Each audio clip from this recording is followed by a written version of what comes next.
Good luck, everybody. Thank you so much for joining this webinar.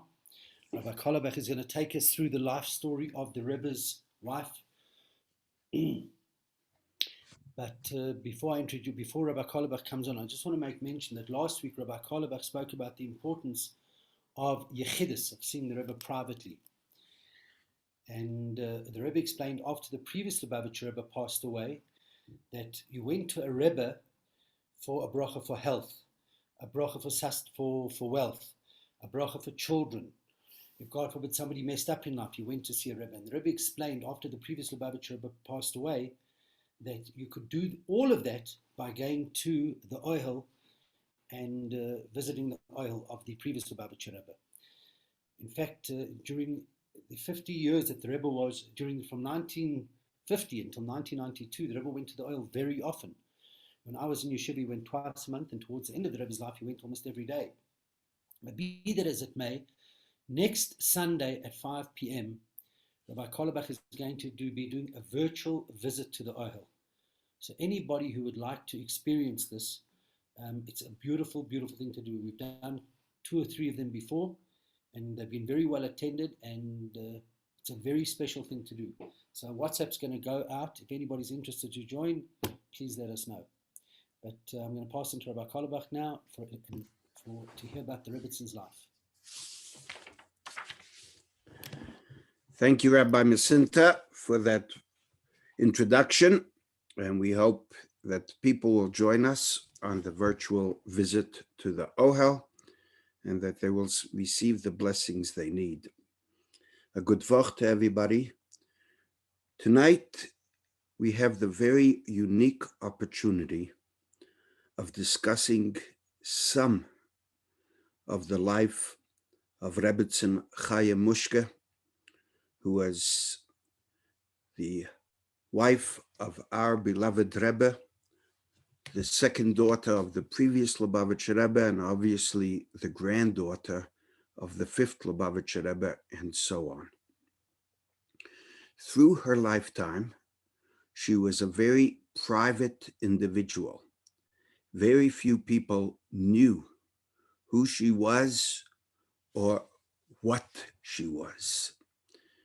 And that includes even those in the Chabad community.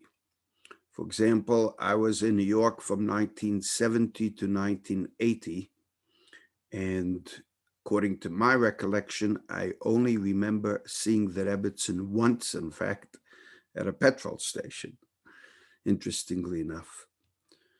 But one could get a sense of who she was by watching our Rebbe. That first Kaddish he said at the funeral is one of the most heartbreaking things to hear. And to see how broken the Rebbe was and the great honor and respect he gave to the Rabbitson. How for the whole year of her mourning, he basically moved out of 770 and moved the shul and all to her home. And for the whole Shiva and thereafter, the minyanim and his work would take place from his home. There were many things that actually stopped after the Rabbitson passed away, including weekday farbrengens, mamorim. He would give a few siches here and there, but that stopped, and one could see the great effect that the passing of the Rabbitson had on our Rebbe and how it actually affected his health and many other things. To get a little glimpse into what an amazing person she was. And since her passing in 1988, as we'll be discussing, many, many stories and many things came out about the Rabbitson. And perhaps I could give a few words of introduction before we go into her life and some of the stories about her, the inspiration and lessons that some of them anyway, that we can take from her life to improve our own. Do you know there's a Talmudic statement that says, whoever chases honor, respect, or notice, honor will run away from them. And if you run away from honor, honor will chase you. They tell a story of a guy who came to his rabbi and he said, I'm always running away from honor, yet honor never seems to be chasing me. How do you explain the words of that Talmudic statement? And the rabbi answered, honor knows when you're peeking to see if it's chasing you. It is a natural thing for people to have egos, to want to be noticed, to want to be sure that they leave the right impression, that people take note of them, whether it is well-deserved or not. The Rabbitson truly was a person who truly ran away from honor, as we'll discuss in some of the stories.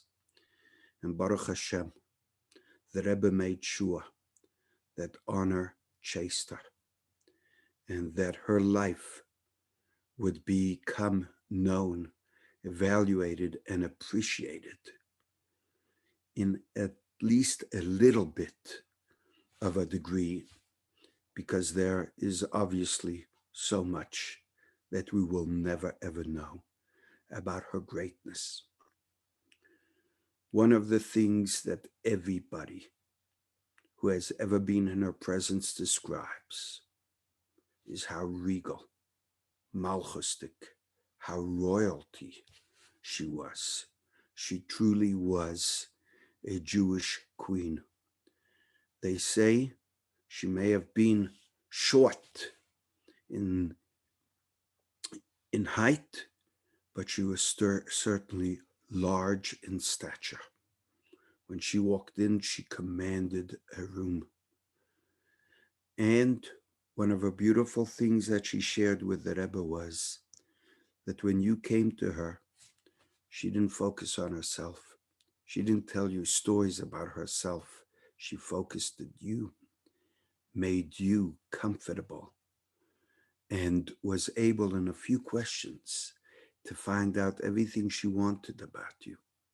And she was comfortable with every age, from a 2-year-old, 5-year-old, teenager, bar mitzvah, to a kala, to every age. She knew how to get through to them, to make them comfortable in her presence. One example I was told was, I think it was Rabbi Shmulu's family that would come to the Rabbitson as a result of the Rebbe's closeness to his in-laws, Rabbi Zalman Yaffe, and they were quite a band of children that would come in, and the Rabbitson was cutting cake to give them. She was extremely hospitable. And the 5-year-old pipes up and says, I'd like to cut the cake myself. And there was a embarrassed silence, because obviously that wouldn't do. The Rabbitson, without missing a beat, turned to him and said, do you know what? If you cut yourself a piece of cake, it'll be quite small. Let me do it, and I'll give you a much bigger piece than you're expecting. He was only too happy to receive the bigger piece of cake. That was the way her sensitivity was to small children and older. But let us begin at the beginning, as they say, with the Rabbitson's life. She was born on the 25th of Adar, 1901, which, by the way, would make her a little older by 1 year of the Rebbe, who was born on the 11th of Nisan in 1902. So that's about 12 and a half months later. Her family, her parents, lived then in Lubavitch, together with the Rebbe Rashab, the fifth Lubavitcher Rebbe. He was not in Lubavitch at the time, and she was born in a place near Lubavitch. I guess there were no hospitals there, in a place called Babinovich. And the Rebbe Rashab sent a telegram when she was born saying that if you have not yet named your daughter, please name her Chaya Mushka, after the Tzemach Tzedek, the third Lubavitcher Rebbe's wife. It's interesting to note that the third Lubavitcher Rebbe, the Tzemach Tzedek, as we've discussed many times, his name was Rav Menachem Mendel. And so to the seventh Rebbe in Rabbitson, our Rebbe has the same name as the Tzemach Tzedek, and the Rabbitson Chaya Mushka had the same name as the Tzemach Tzedek's wife. They also had much in common, by the way, including the fact that the Tzemach Tzedek's wife predeceased the Tzemach Tzedek as well. And there too, there was a large impact and a very big effect. And much of what the Tzemach Tzedek was doing in his Nesius while his Rabbitson was alive, he stopped doing it, similar to our Rebbe.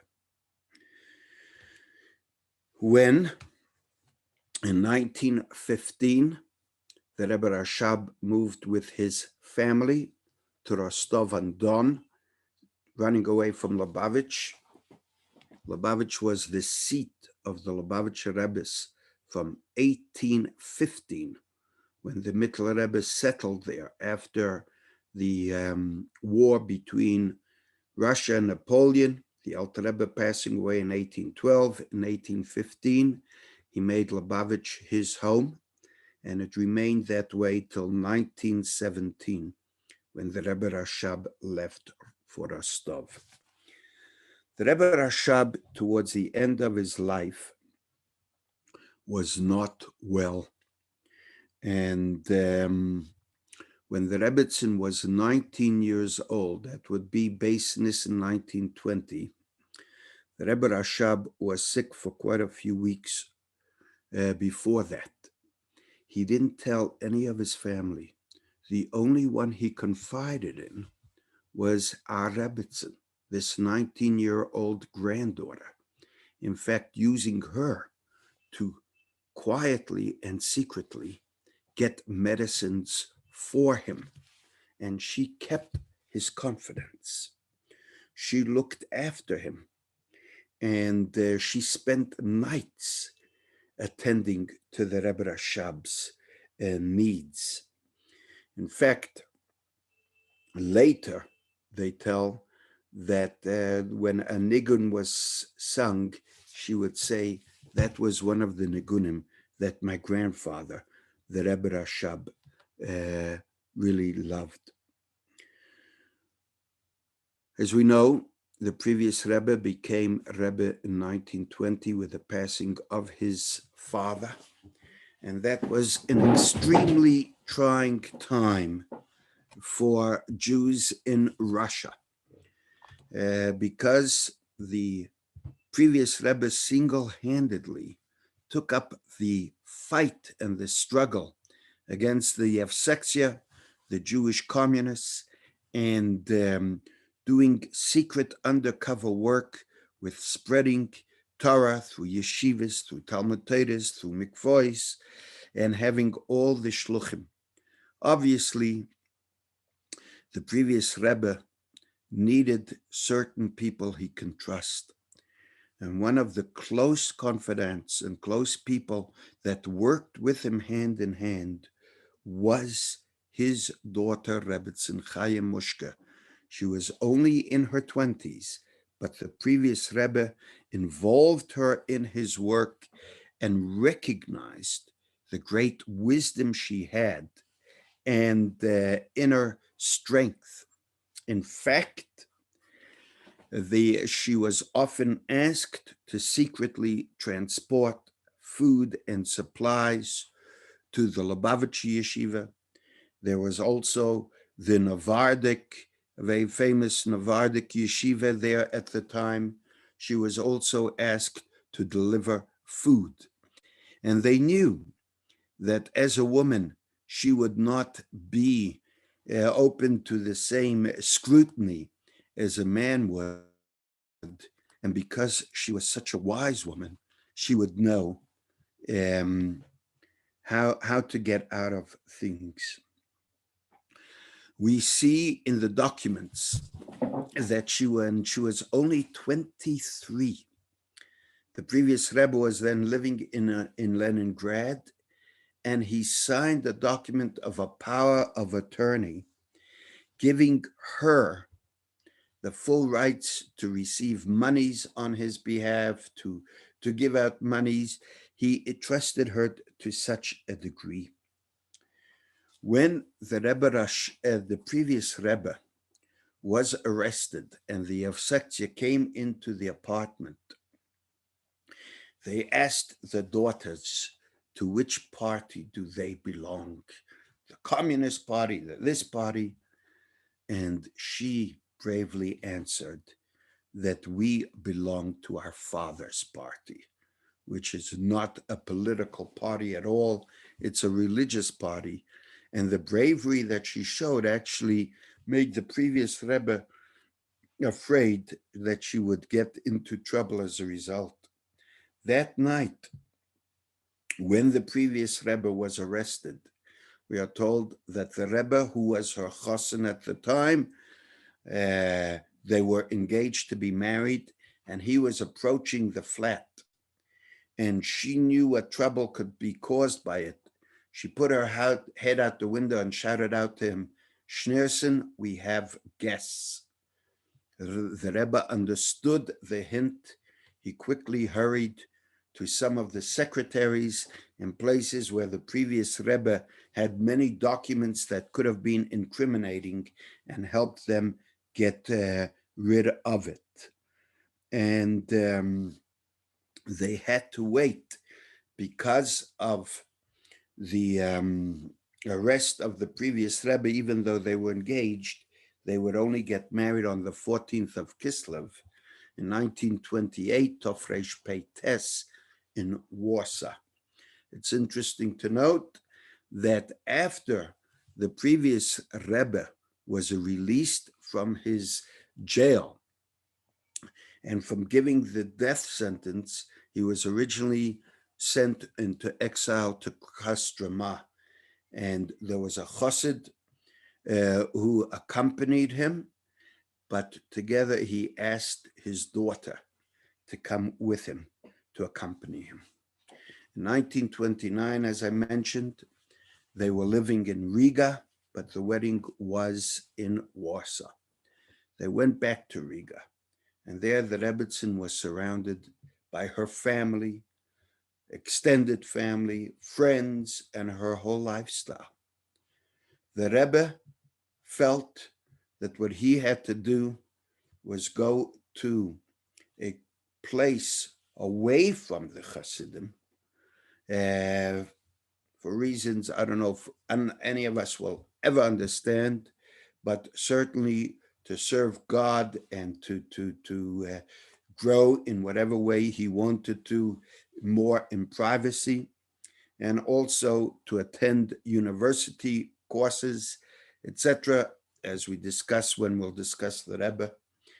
And his Rabbitson willingly accompanied him, giving up everything. So in 1929, they moved to Berlin. After spending, they would come back to the Rebbe for Yom Tovs. And by the way, we see much correspondence, how the Rebbe was still involved even in Berlin, and when he'd go to France, with everything of the Frierdiker Rebbe. We see in the letters how the previous Rebbe would entrust our Rebbe, sending him articles about from Hatomim and other aspects of Mamorim, but that's for time when we discuss the Rebbe. Let's get back to the Rabbitson. She gave up everything, and in fact, she took courses together with the Rebbe and would often help him in his homework and in the work that he was doing in the university. In 1933, Hitler came to power, and the Rebbe and Rabbitson saw that things were very dire in Germany.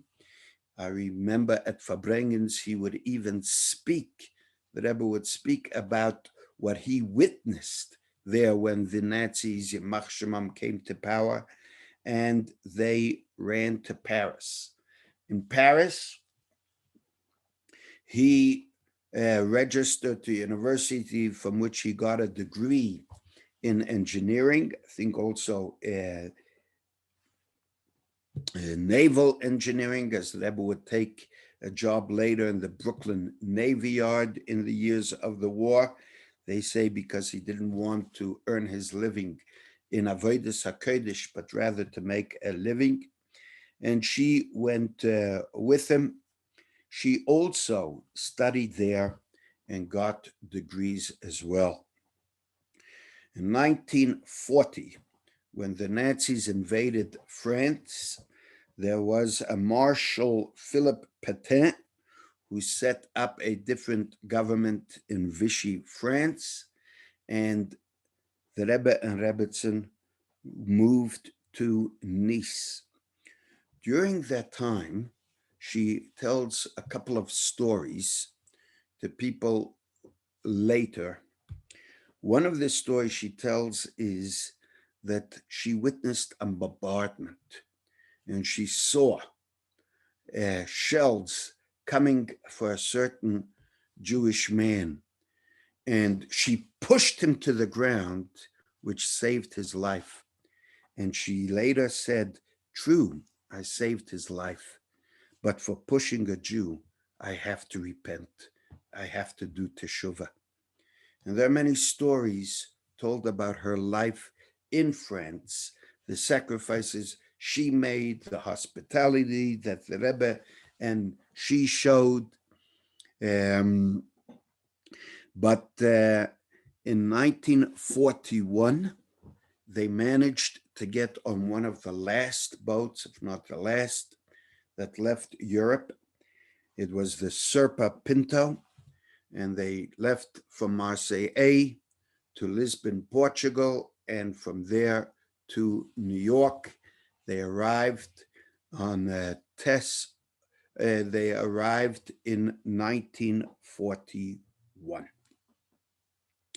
Our Rebbe was quite hidden, and the Rabbitson. They took up residence in a apartment building, and we jump now to 1950. In 1950, when her father passed away, our Rebbe was very, very reluctant and kept refusing to accept becoming a Rebbe.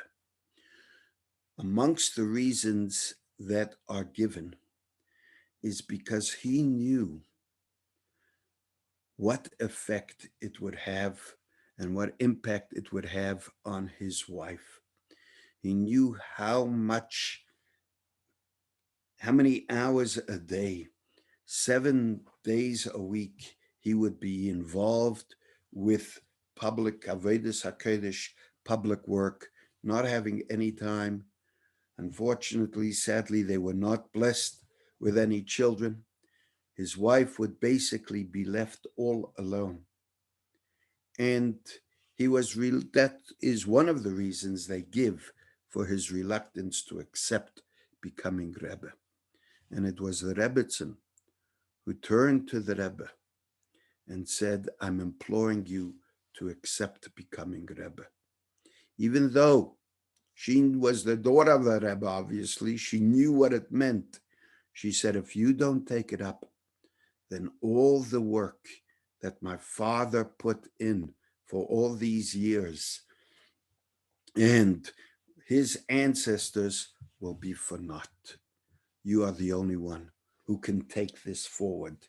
And when you think about the fact that in 1950, when the Rebbe was Rebbe, anybody who has been to 770 and seen the small shul there, It's maybe enough for 60 people, 70 people. And that shul was not even full. When the previous Rebbe verbringed, there was just a few tables. And many Hasidim had been killed or stayed in Europe during the war. Lubavitch was extremely small community, and it was at the Rabbitson's urging and recognizing what her husband would be able to do that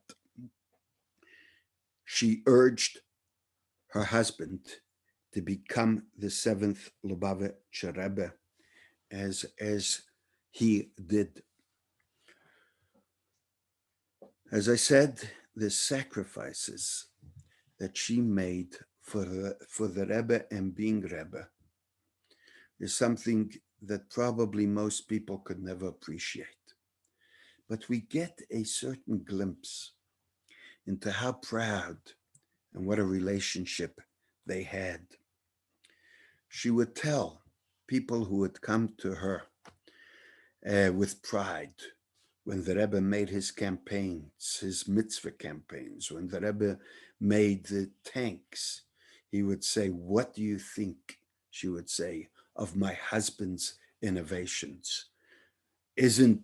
Aren't they clever? Aren't they great?" And she took tremendous pride, not only in being in her husband, the Rebbe, but the love and devotion that she had for the Rebbe is something amazing. One of the people she confided in was Rabbitson Hadassah Karlbach.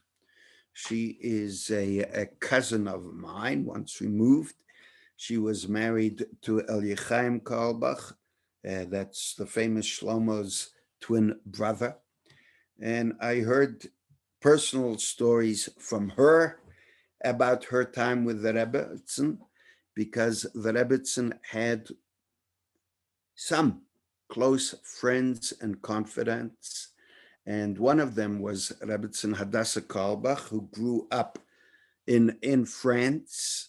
And her father was Rabbi Zalman Schneerson. And so they were also cousins. But while the Rabbitson was in France, they had a connection. And she told Hadassah Karlbach that she never, ever allowed the Rebbe to come home to a dark room, to a dark house. What we have to understand that is that the Rebbe's schedule was immense. There wasn't one day of the time that he was Rebbe that he wasn't in the office working. In the early years, he had 3 times a week yechidus, a personal audience. And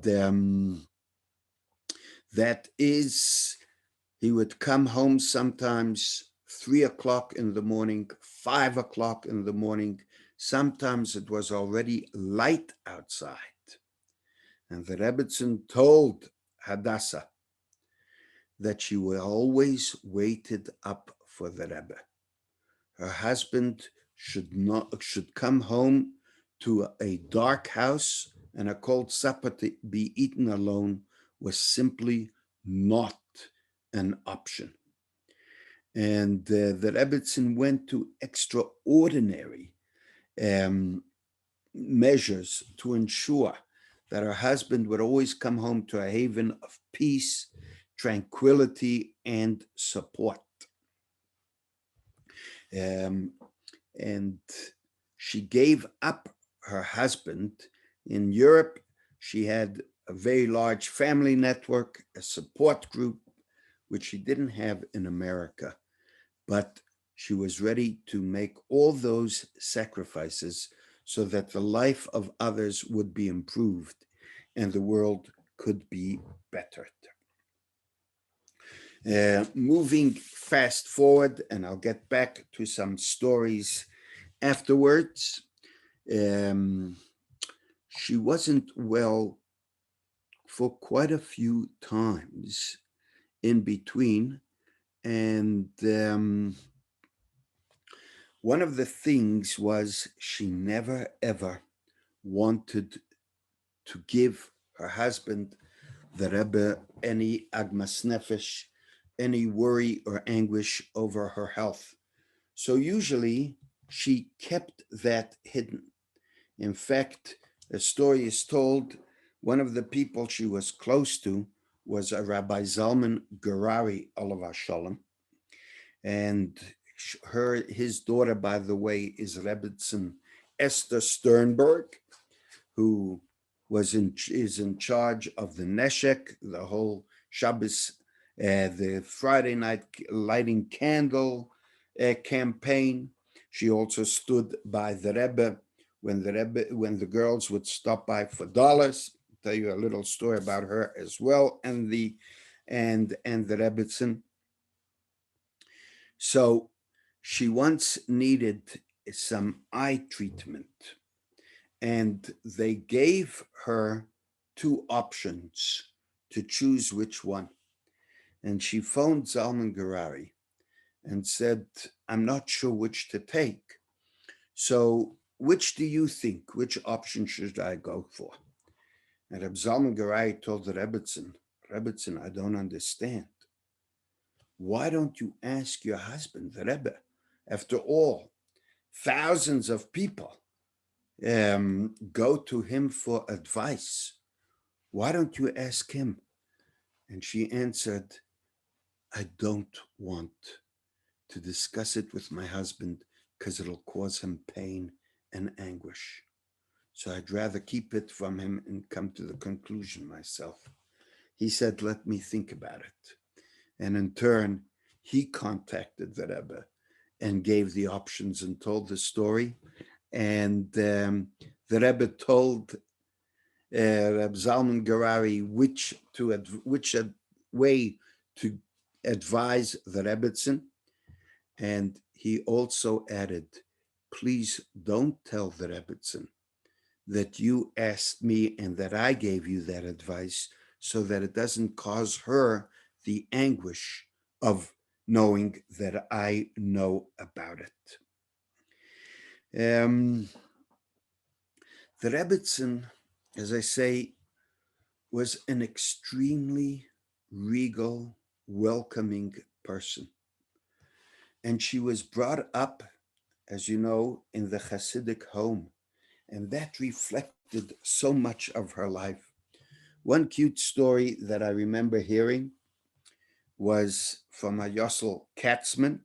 He's a public speaker today, and he tells that once, I don't remember which shop, whether he was at the Lipsker shop or whatever, he was asked to deliver some groceries to the Rabbitson's house, which he did.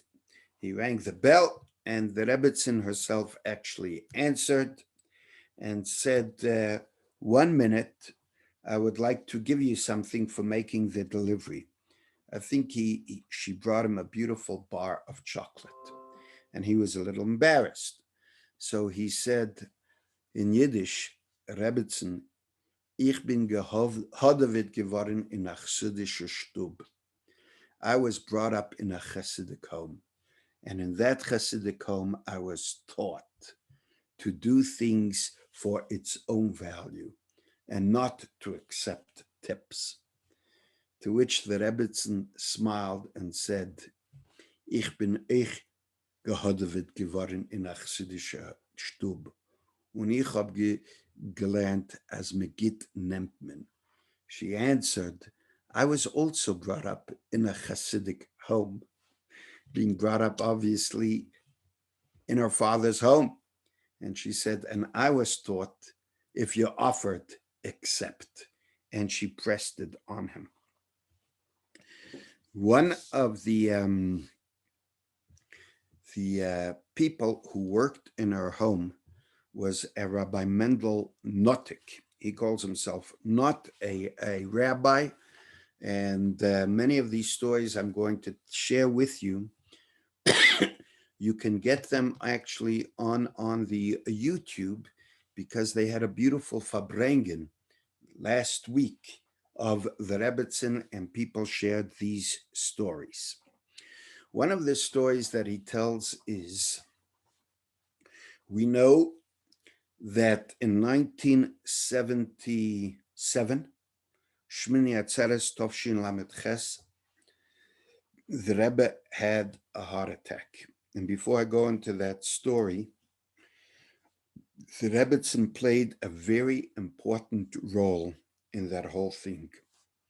She had seen that her husband was pale, he hadn't eaten, he was standing on his feet the entire time, and she asked the office, please take more concern for my husband, try and get him to rest, because he's not feeling that great.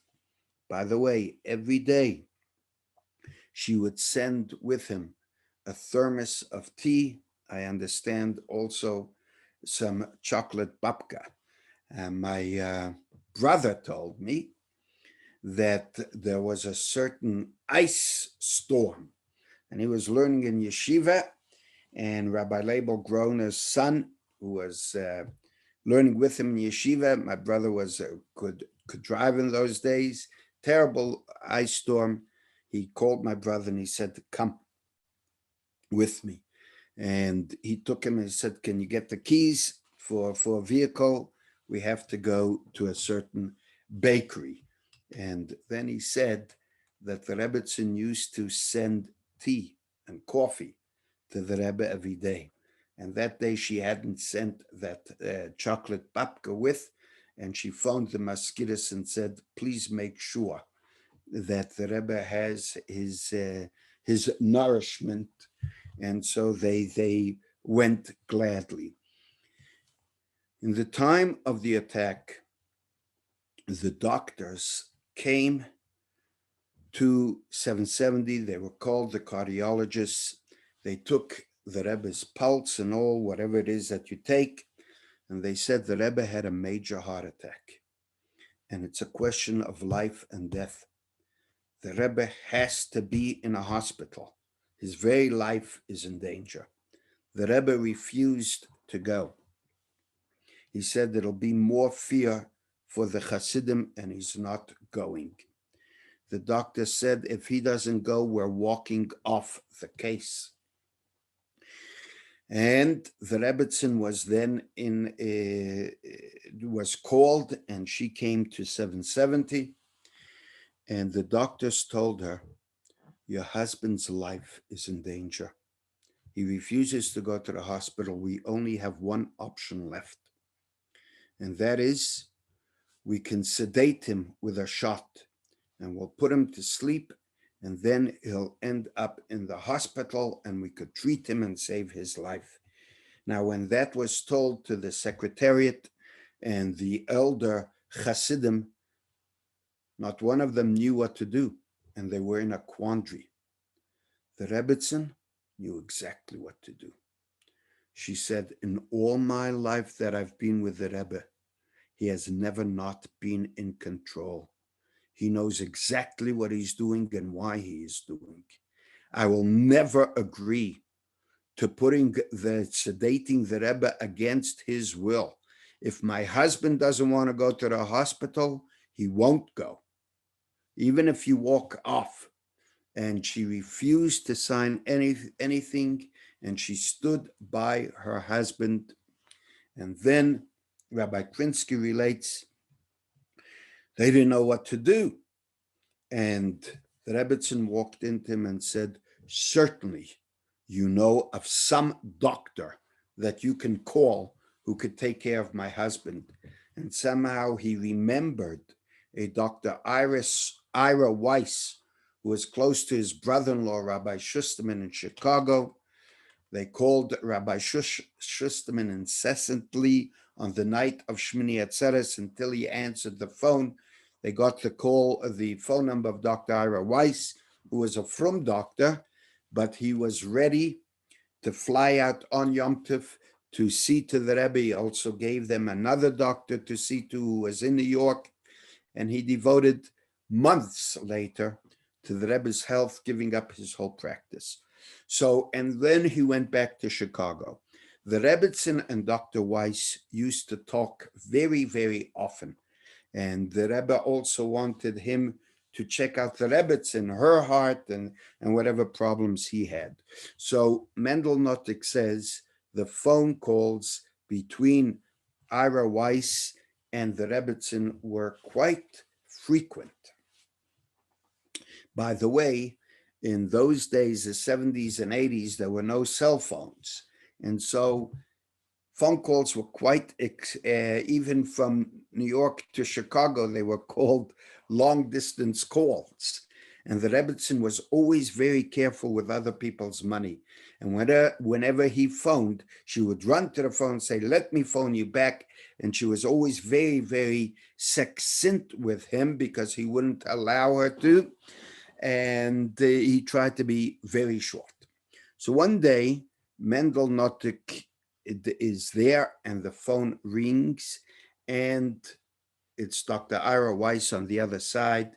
He didn't care, he says, about the costs.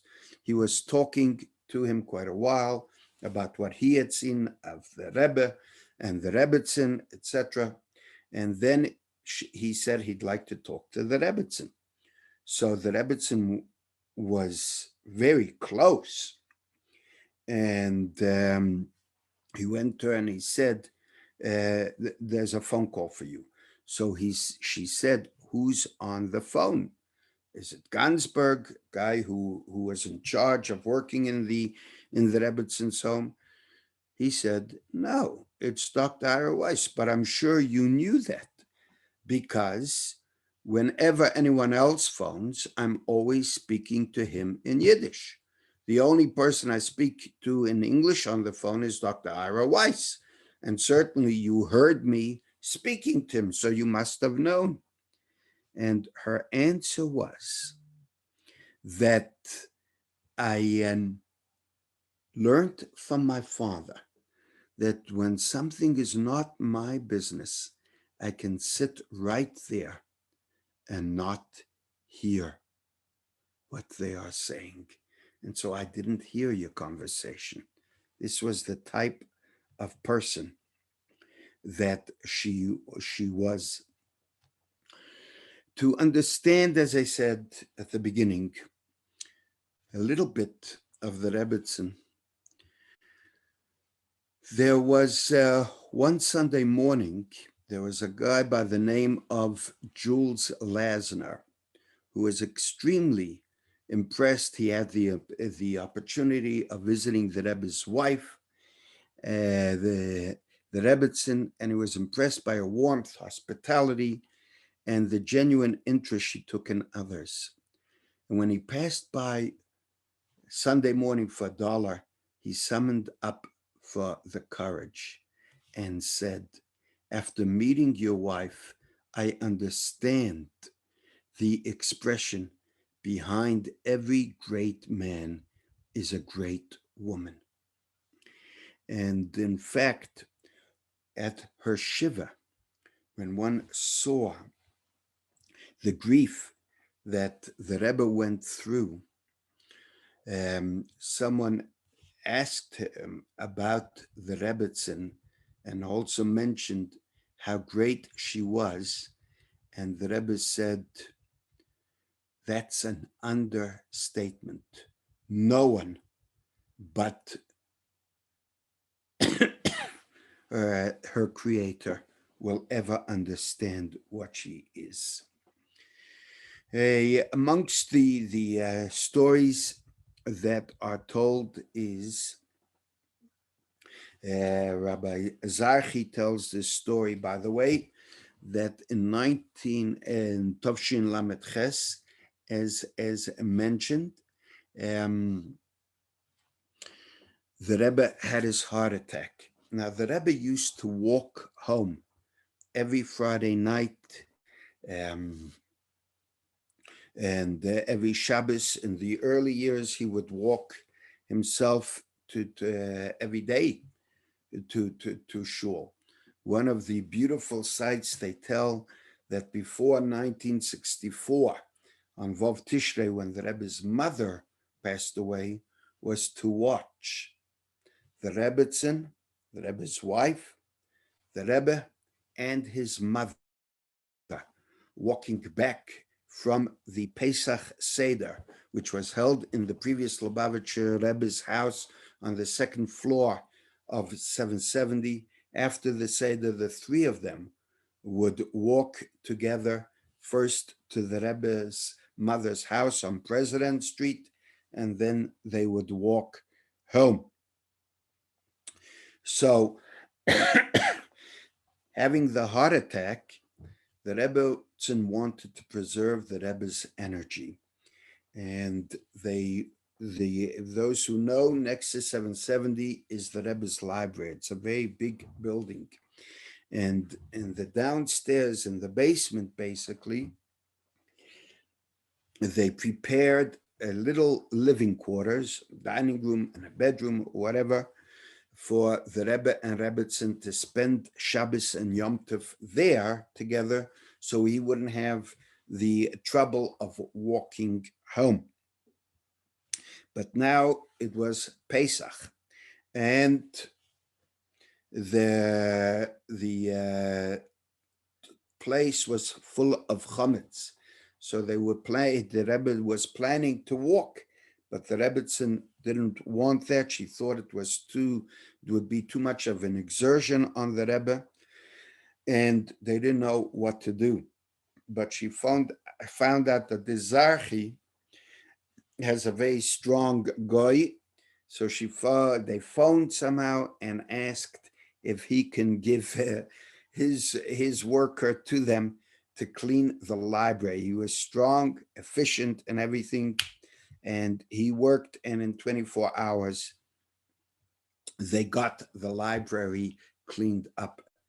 He says, you cannot understand how many times she phoned me to thank me for what I did in presenting that and allowing the Rebbe to be able to be next door for Pesach.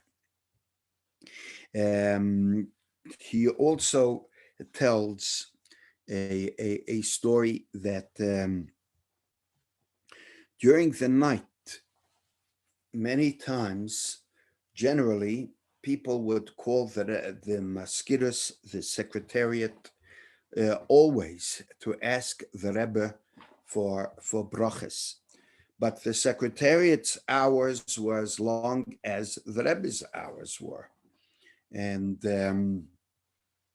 when the Rebbe went home, which was in the early hours of the morning when he had Yechidus, and if it wasn't, then he'd go home at about 12:30. Then the secretariat wasn't working. And sometimes there would be a situation that it was a life and death situation, and people had no choice. Either they or they would ask a secretary to phone up.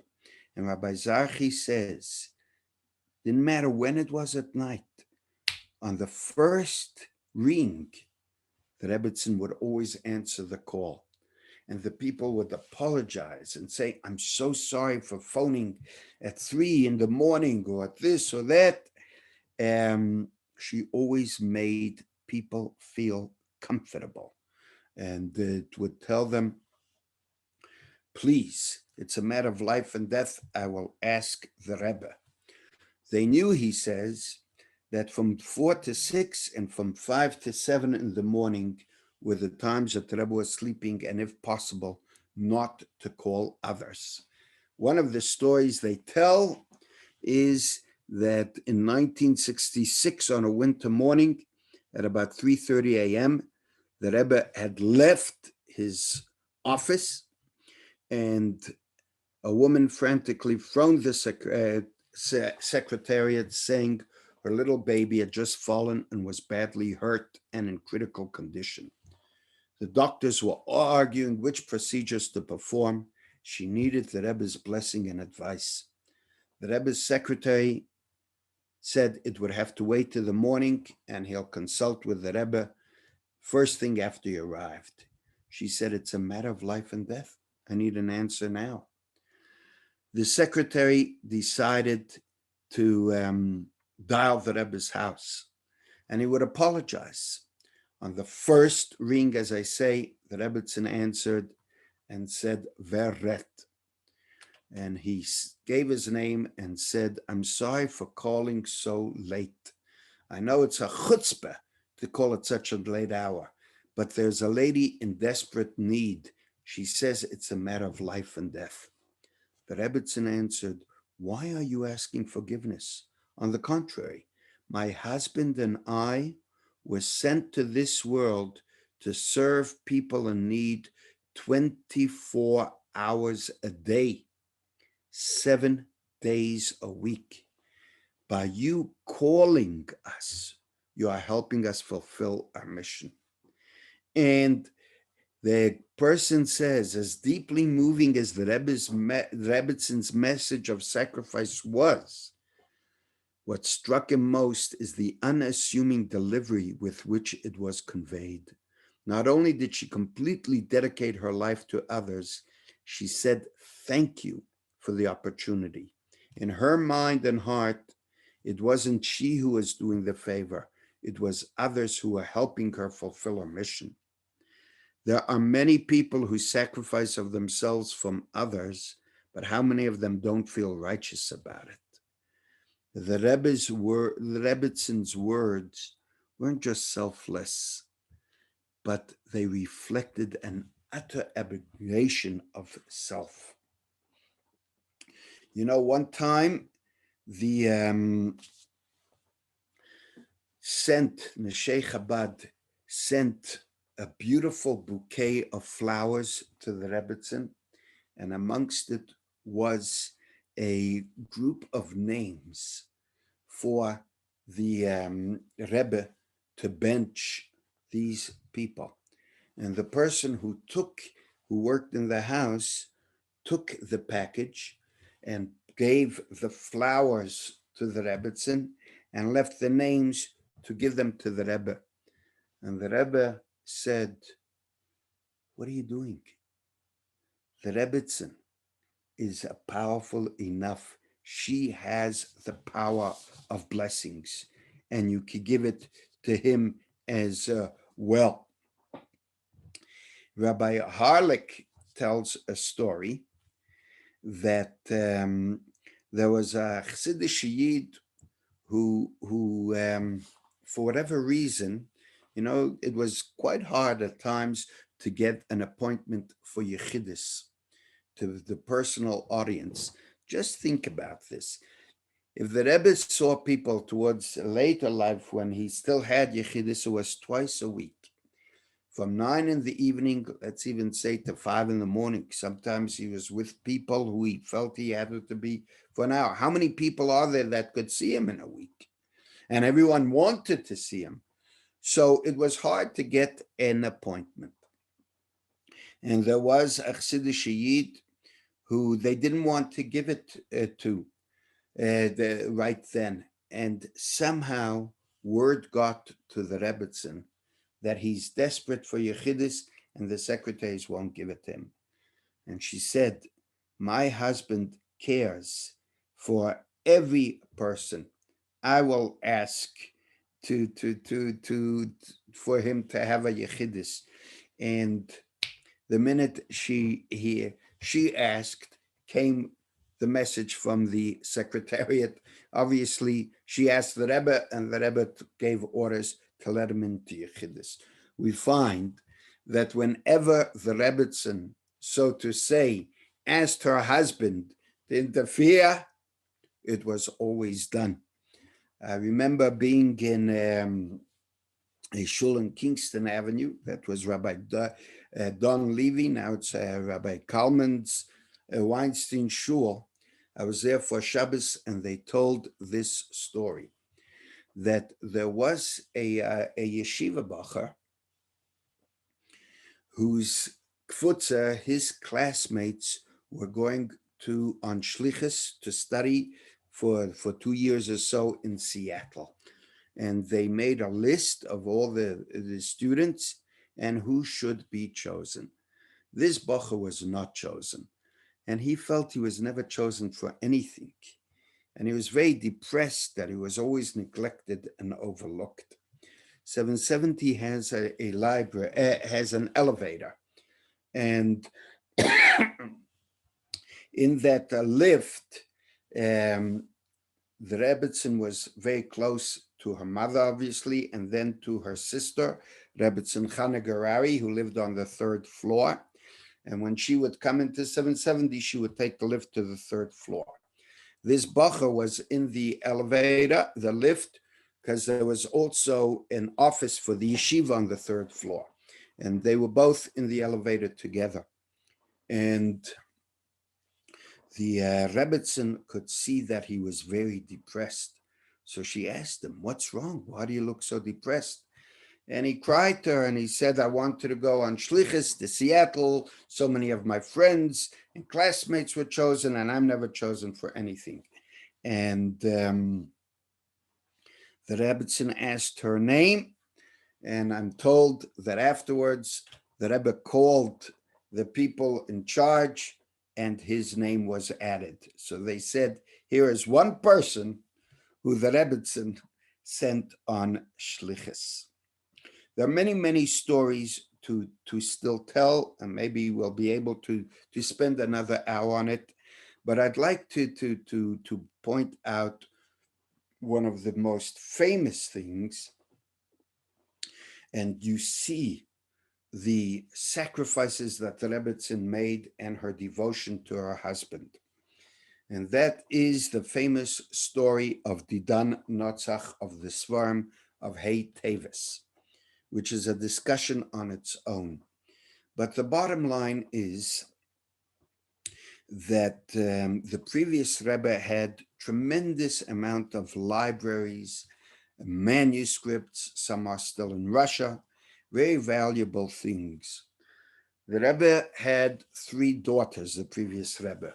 The oldest one, Rabbitson Chana, was married to the Rashag, to Rabbi Gerari. Our Rabbitson was married to the Rebbe, and there was a Rabbitson Shena, who was married to Rabbi Mendel Hornstein. She was killed in Treblinka. And the previous Rebbe's priceless library was kept in 770. The previous Rebbe had one grandson by the name of Barry Gerari, and most people know, I don't have enough time to go into the whole history of Didan Notzach, but he began taking some of these priceless books and manuscripts and basically selling them for money. And word got to the Rebbe that these were being taken. And the Rebbe took it very personally and very serious. And he said that this is a challenge to the whole concept of being a Nasi, being a Rebbe and a leader. And his argument was that these things are not a Rebbe's personal things that can be inherited and divided amongst family members, but rather there is the Chabad Hasidim group, Agudas Hasidei Chabad, and everything that our Rebbe acquires, he acquires for the whole group and remains holy and sanctified by that group. Obviously, this man, Barry Gerari, argued, no, that it belongs to the family and that I have a right to whatever my mother's share is, let's say 50% of it. And he refused to come to the Beth Din, and there was a very big lawsuit. One of the things that they said was that they'd have to make a deposition, and they wanted to make a deposition of the Rabbitson. Rabbi Krinsky was very worried and very very reluctant to allow that to take place. And the Rebbe, when they discussed it with the Rebbe, he said, "What are you worried about? The Rabbitson can handle herself. She will come through with flying colors." And that's what happened. They had people from the court with interpreters coming to make the deposition of the Rabbitson. They came into her living room and asked her questions. Now, in a deposition, what the lawyers try and do is ask you the same questions in millions of different ways, and they try to stumble you and make you confused. And the one thing people have to know is that you have to answer precisely and succinctly, not use one extra word, because if you do, then they'll trap you on that. And the saying goes that if you say the truth, you don't have to have a good memory. But if you exaggerate or say something out of context, they pick up on it, and they are able to destroy your whole testimony. And most people, especially those people who are in it for the first time, usually stumble and get trapped. Rabbi Krinsky says it was unbelievable to watch the Rabbitson in this, because she didn't use one word extra, answer to the point, and no matter how they tried to twist and turn, she was determined and kept to her stand. Sadly, by the way, she was extremely close to her sister, and they would often visit each other, etc. But as a result of this, their relationship became very strained. But the crowning point of this whole case was actually her words. Because towards the end of the deposition, the lawyer asked the Rabbitson, "In your personal mind, did the library belong to your father, the Rebbe himself, or to the Hasidim?" And the Rabbitson looked forward and said, "There's no question in my mind that the Rebbe's library belonged to the Hasidim. The Rebbe's only possessions that he owned were his talis and tefillin. Nothing was his." And she added, "And that's because not only did his possessions belong to the Hasidim, but the Rebbe himself belonged to the Hasidim." And the lawyer, Rabbi Krinsky says, threw down his pen in Atta and said, "Well, what's the point?" That was one of the deciding factors in the case that the judge gave over. They point out that the Rabbitson passed away on the 22nd of Shvat, which is Yud Aleph. Shvat is the day that the Rebbe became Rebbe, and Chof Bei Shvat is double Yud Aleph Shvat. The Rabbitson was not feeling well, and Dr. Feldman and another doctor came to the Rabbitson to treat her, and the Rebbe was at home, and Rabbi Zalman Garari was there at all, and the doctors decided that she has to go to the hospital.